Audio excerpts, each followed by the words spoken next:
Hello there, Alaskans, wherever you are. Welcome to the Must Read Alaska Show. Coming to you from somewhere in Alaska. This is the place where we talk about, you guessed it, Alaska. Where we keep the mainstream media on their toes and where we are standing up for what's right in a world run by leftists. You can find out more by heading over to mustreadalaska.com and also checking out the Must Read Alaska YouTube channel for some really great content. But first, let's get this party started.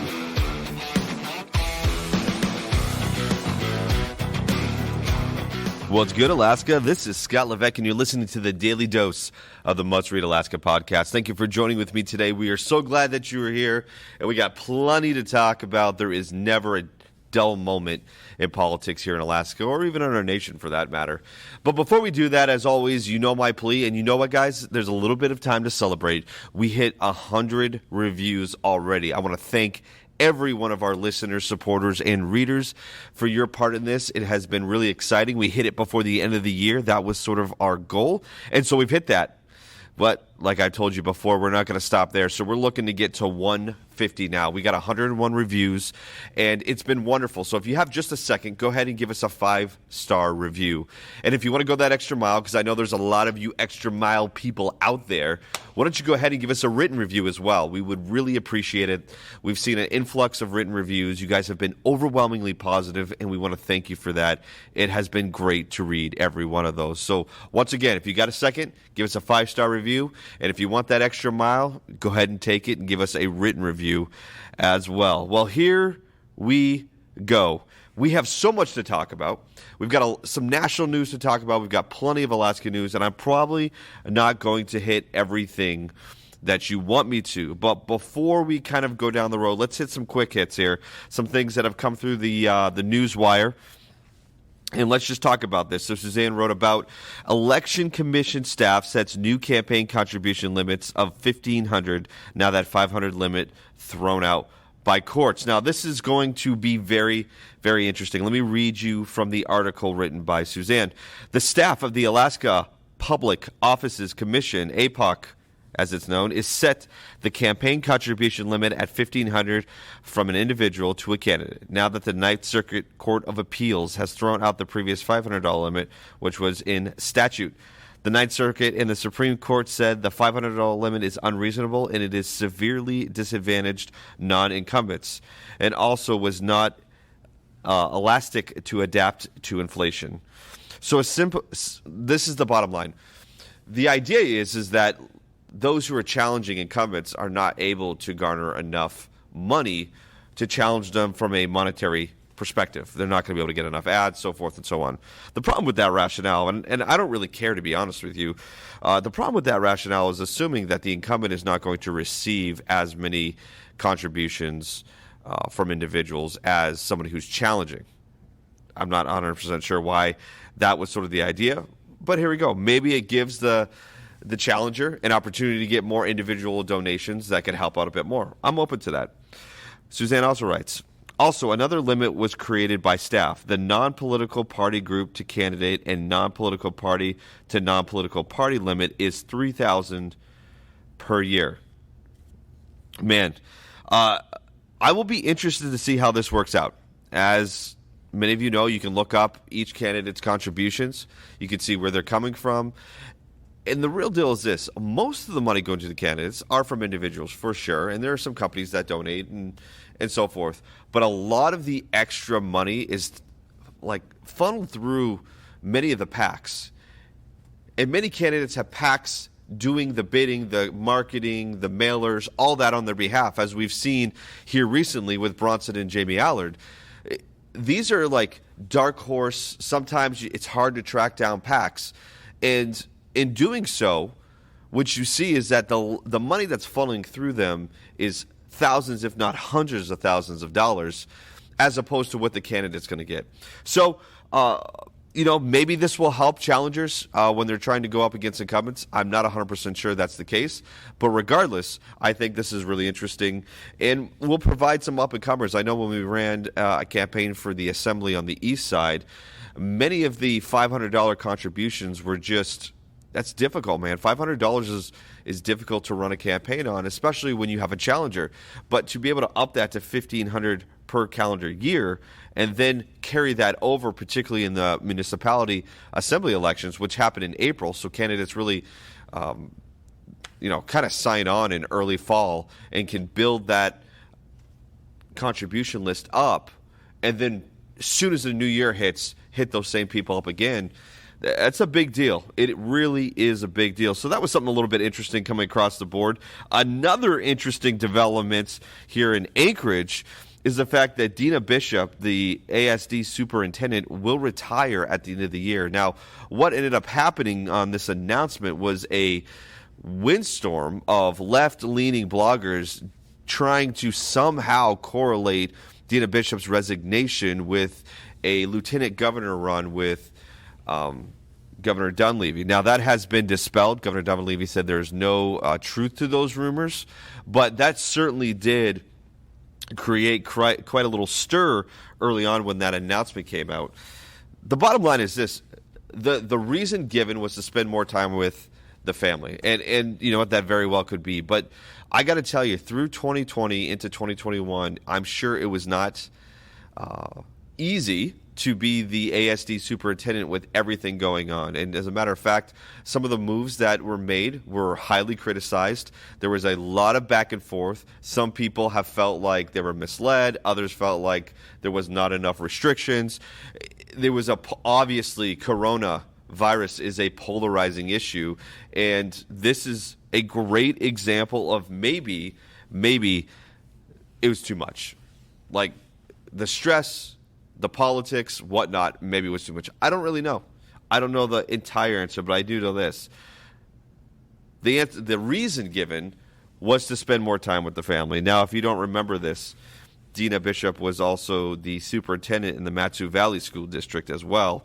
And the association that came from a possible, which was all made up from left-leaning blogs, run as lieutenant governor with current governor Dunleavy in re-election came from the fact that Dunleavy was on the board when Dina Bishop was the superintendent. So that small link in a small state created this wildfire of, well, Dina Bishop must be... No, that doesn't make sense, because if you see the resignation, she's staying throughout this school year and will be done effective June 30th of 2022. Just a very little interesting tidbit here as we're seeing many developments. I don't know if you want to call this a collateral damage of coronavirus. If you want to, I don't know what you would call it. Very, very interesting. Very interesting. A lot of changes upcoming. Another interesting perspective here is the fact that student enrollment in ASD is down fairly significantly. It really is. It's down really, really. The significance of it is pretty astonishing. Now, we have an article on this from Suzanne Downing, mustreadalaska.com, entitled Anchorage Student Enrollment 42,826. Now, according to that count, that was an October count, it was just an increase of about just under 1,000 students from last year. Now, if you remember last year, many students were pulled from ASD based on the fact they went to Zoom meetings. They pulled away from in-class, in-person meetings. And so the school district felt a tremendous hit from parents who were not happy, not only with the education, but with the fact that it really impacted their work life. Parents had to stay home, obviously. That may have affected a lot of the socioeconomical issues that were going on and exasperated them. And then clearly you have a two-parent household or even a one-parent household that they need to work. What do? You're trapped. You're stuck. And the school district just went right to virtual classrooms. And so parents pulled their kids out. Not all of them, but quite a few of them. I know for a fact that I've got a couple of friends that work in the homeschool area, and there was a massive influx of homeschooling students who came on board to a lot of these homeschooling consortiums, I guess for lack of a better term, to the point where a lot of these homeschool consortiums doubled. I mean, we're talking 4,000 to 8,000 students in homeschooling. I mean, it was amazing. But what we're seeing is that parents are reluctant to put their kids back in ASD. Now, for the 2018-19 school year, there's about 46,700-ish students that were enrolled. And this is according to Alaska Department of Education. Last year's official number was 41,902. So you're looking at roughly just shy of 5,000 students that pulled out of ASD. Now, the number I read to you was the count in this October, so just last month, which equated out to about 42,826 students. Now, that's just an increase, a rough increase of about 924 students from last year. But they are 4,000 students shy since the pandemic. That is huge. So what's the ramification? Well, it's budgetarily. That's what happens. And I don't know the formula they use, so I don't have anything off the top of my head. But you guarantee that the budget for these school districts, particularly ASD, it's going to be highly affected by the fact that there are almost 4,000 students less. And if you know anything, as we talked about yesterday with Quinn, money follows the address, not the student. And if you were to place that money with the student, ASD would be in some serious trouble. Serious trouble. We had a conversation with Quinn Townsend, who is essentially the policy manager over at Alaska Policy Forum, and had a great discussion yesterday about the fact that the APF is kind of suggesting that school choice be a really big component of education here in Alaska.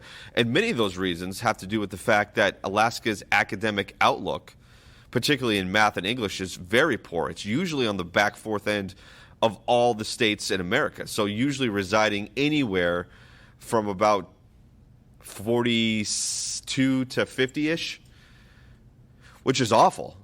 And if you looked at some of the things that we talked about on the podcast yesterday, including the graphs at the alaskapolicyforum.org website, you're going to see that there is tremendous concern. I mean, real concern about exactly how much our students are getting educated.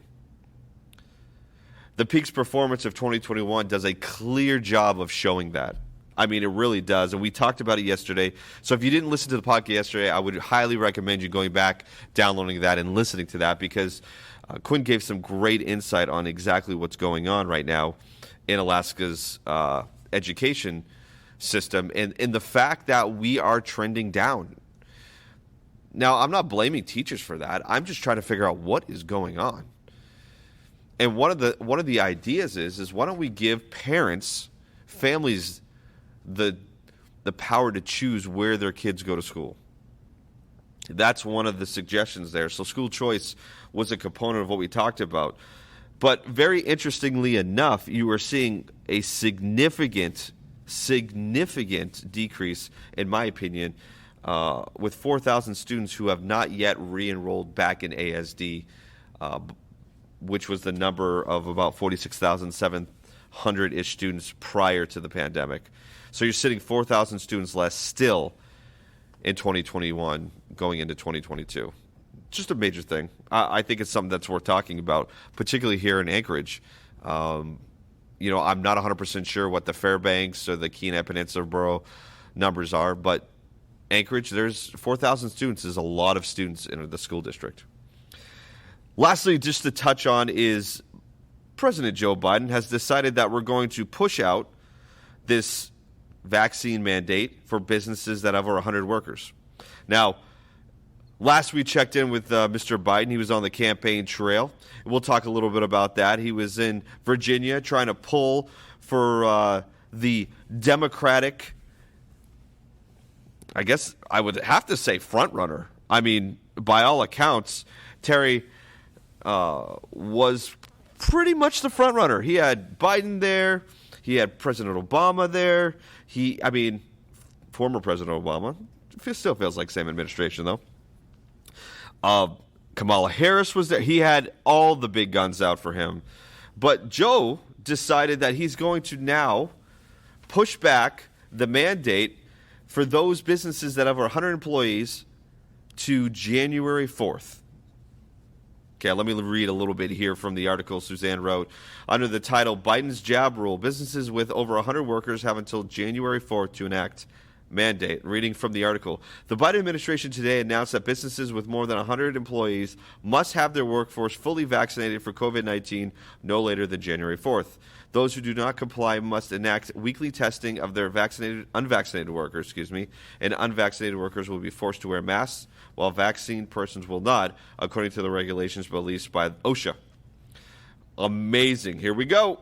Here we go, folks. Let's read on. Also, by December 5th, any unvaccinated person working for one of the companies affected by the mandate will be required by federal regulations to wear a mask while on the job. More than 80 million Americans are thought to be affected by the regulation, which also orders companies to give paid time off to employees who want to get vaccinated, as well as paid time off for any side effects. Companies who do not comply with this may be fined up to $14,000 per violation. Any further or defiant noncompliance could draw even higher fines, OSHA said. Well, folks, here we go. Here we go. Looks like he's putting some teeth to this. Now, the deal would probably be this. Let's just be honest. The administration is being sued right and left. Okay? And so there's litigation going on. There's discussions. I mean, they're going through suits. There are probably thousands of lawsuits against the Biden administration right now, and I'm sure their legal team is excited about all of this. But the bottom line is I'm curious as to what's going to happen moving forward. I'm very curious. I'm wondering what is going to happen with, in particular, the Supreme Court. Is this an overreach of executive powers into the private sector? If so, what is the Supreme Court going to do? Can the President of the United States mandate that private businesses and nonprofits force their employees to get vaccinated, or enact segregation rules, right? So vaccinated doesn't have to wear masks, can essentially just roam around freely, versus the unvaccinated, which are going to be required to wear masks, going to have to be required to be tested weekly, and so forth. All these stipulations just to work. Here's another question. Does that apply to those who are virtual workers? That's a great question. Those who work at home, who do not go to an office. I've got many friends that are virtual remote workers that are asking those questions. I don't go to work. I'm not around people. I'm in my home. Why do I need to get vaccinated? Do I need to get vaccinated? What's the penalty for me? How do they test me weekly when I'm home? Do I have to go into somewhere? What's the deal? This is such a haphazard plan, and I haven't really seen a great layout and rollout of this at all. Now, the idea early on was this. This whole plan, this mandate, was supposed to be enacted this year. It's been pushed back to January 4th. The question is why? Why? And now all of a sudden there's a drop-dead date of January 4th. Well, there's a drop-dead date of November, I believe, in the original plan. So what's going on there? Also, what happens to those who decide to go against this mandate from the president? I mean, we have states that are saying we're not doing this. I'm curious as to what's going to happen there. OSHA has already said, and this is the thing, guys. Listen, I want you to be very clear. These rules that are being enacted are through bureaucrats. You don't elect people to OSHA. Okay? That's the hard part, is that this is bureaucracy at its finest. It's crazy. We have no input as a country on who's working for OSHA. And that's a loophole that is being exploited right now to push this vaccine mandate. It's disgusting. It really is disgusting. And again, I always go back to this. I have not heard a logical argument when it comes to vaccinated versus unvaccinated. As a matter of fact, we are starting to see breakthrough cases on the rise. Remember, Israel, Iceland, a lot of these countries that forced and or mandated vaccines for the majority of their population are now seeing breakthrough cases galore. Many of the people that are entering into the hospitals and utilizing resources are breakthrough cases, not unvaccinated people. And keep in mind, eventually the number runs out. Eventually, the number runs out. And we're starting to see that here in Alaska. As we looked at, we've been kind of watching as the statewide COVID-19 cases by weeks continue. And let me just remind you of some of these numbers. From September 21st to September 27th, we had about 8,733 cases. September 28th to October 4th, we had 6,225 cases. That dropped nearly over 2,000, almost 2,500. October 5th through October 11th was 5,672 cases. We had a slight uptick from October 12th to October 18th, where we had 5,891 cases. It then dropped again October 19th through October 25th, which got down to 5,035 cases. And now, October 26th through November 1st, 4,188 cases. On Monday, they saw 494 cases.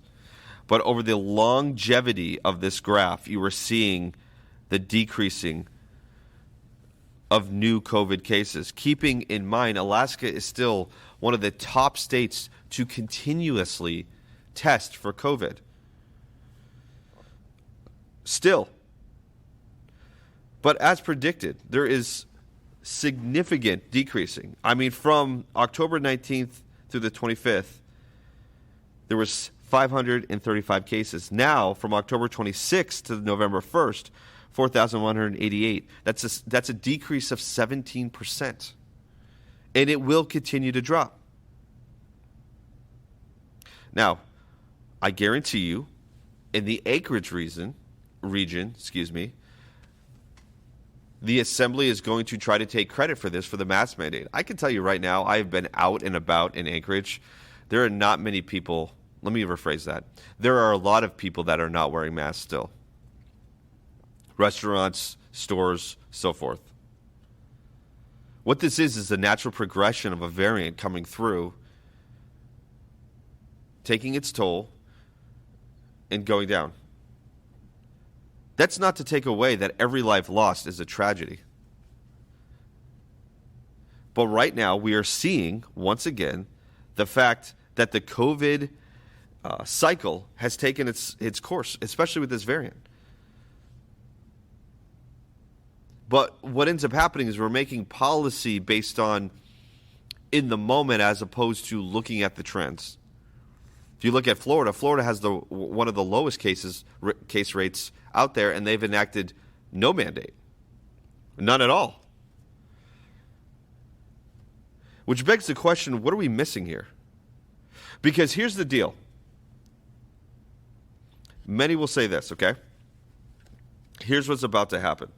And again, we'll have variants up and down. We'll have cases that are higher than the day before, cases that were lower than the day before. I love the idea that the ADN is saying that over the weekends, for example, over the past weekend, they said we had over 1,500 cases.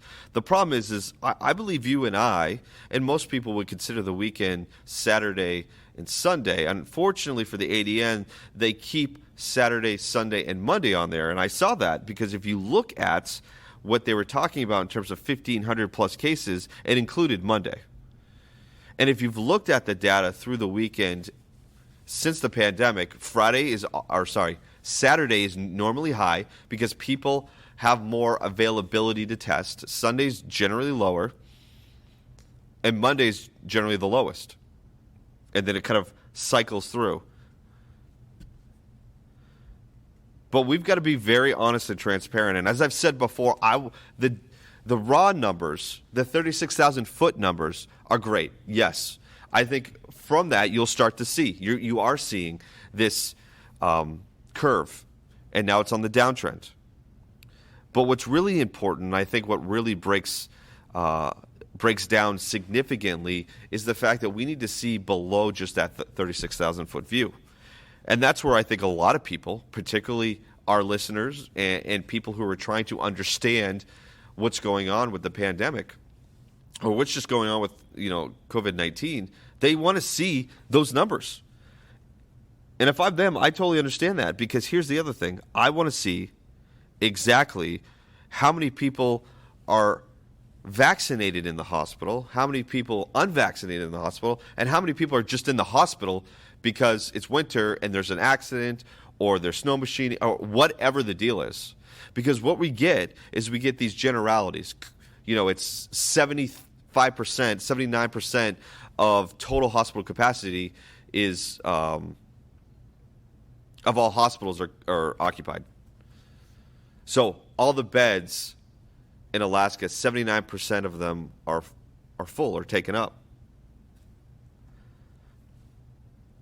But what you don't read in the fine print sometimes, or it's not the narrative is all those are really COVID patients, and specifically unvaccinated. Because the narrative has always been, every patient that walks through is unvaccinated, so get vaccinated. It's the narrative out there. And I'm starting to think that based on the numbers, the sheer numbers, that just can't possibly be the case. As a matter of fact, anecdotally, I've seen many people who I know that have been vaccinated get sick with COVID recently. So I know there are breakthrough cases out there, more so than maybe are even being reported. So once again, it goes back to, I get it. You want people to be vaccinated. I have no problem with the COVID-19 shot. If you want to get it, get it.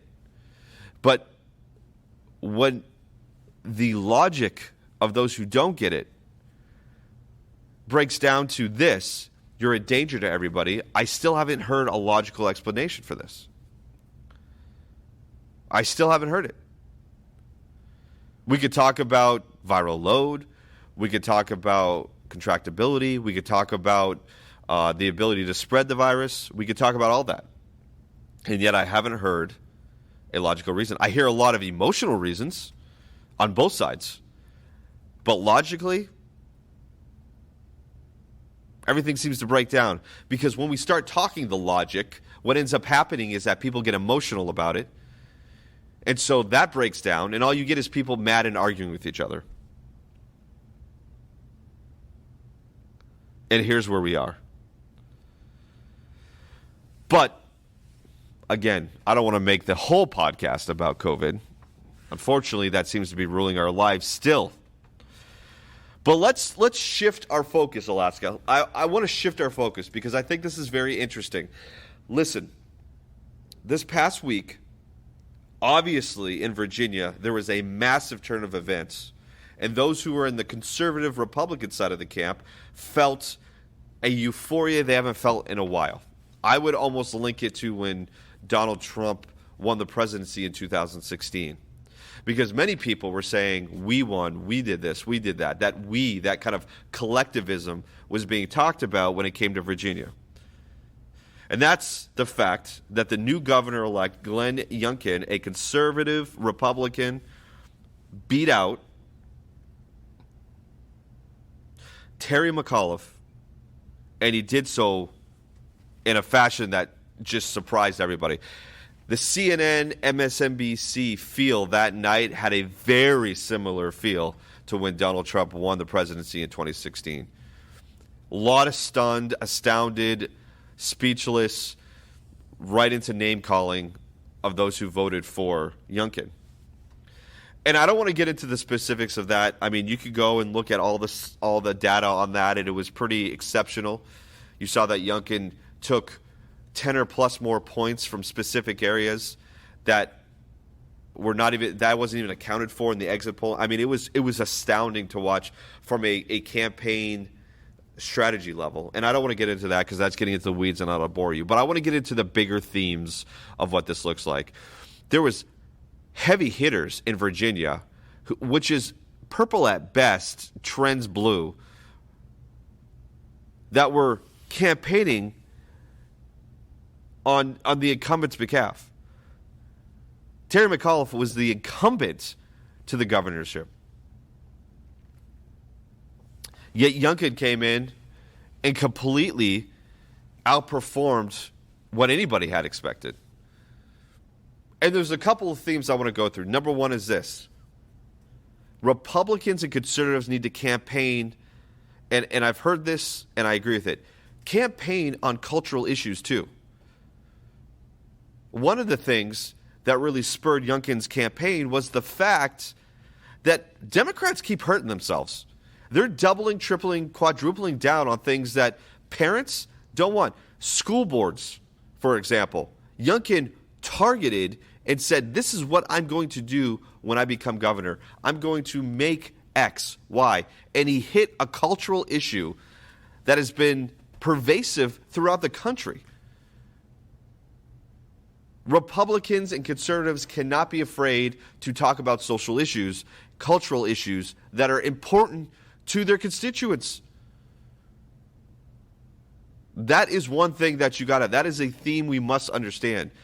Republicans and conservatives cannot shy away from, for lack of a better term, what's termed as the culture wars. Because they're here and they're important things. You could talk about tax rates all you want, but at the end of the day, parents care about what their kids are learning, where their kids are getting their ideas from. Parents care about the fact that they're being trained at school with what they're being trained at home. Those are big issues. Those are social, cultural issues. And right now, they're called culture wars because there is such a fragmentation in this country about those cultural issues. And the reason why Youngkin won is because he didn't shy away from them. The other reason he won is because Democrats keep kicking themselves in their own butt. They just can't help themselves. They really can't. It's astonishing. What should be a shut up and just win on the fact that you have the presidency, you have the Senate, and you have the House. No, what ends up happening is you just keep doubling down. You're pushing the line further and further left. And right now you're seeing the recoil effect. Mark my words. If Republicans and conservatives in other states follow Youngkin's campaign strategy, you could see a massive flip in the Senate and the House in the midterm elections. I'm telling you. New Jersey election, way closer than it should have been between the Democratic and Republican candidates. Way closer. Absolutely. And you're starting to see this movement across the country, which is if Republicans, if conservatives who are running do not shy away from those culture war issues, those culture issues, and actually face them head on instead of trying to talk about tax rates. Listen, that stuff is when you get into office and you're working with the legislature. Governors don't pass laws.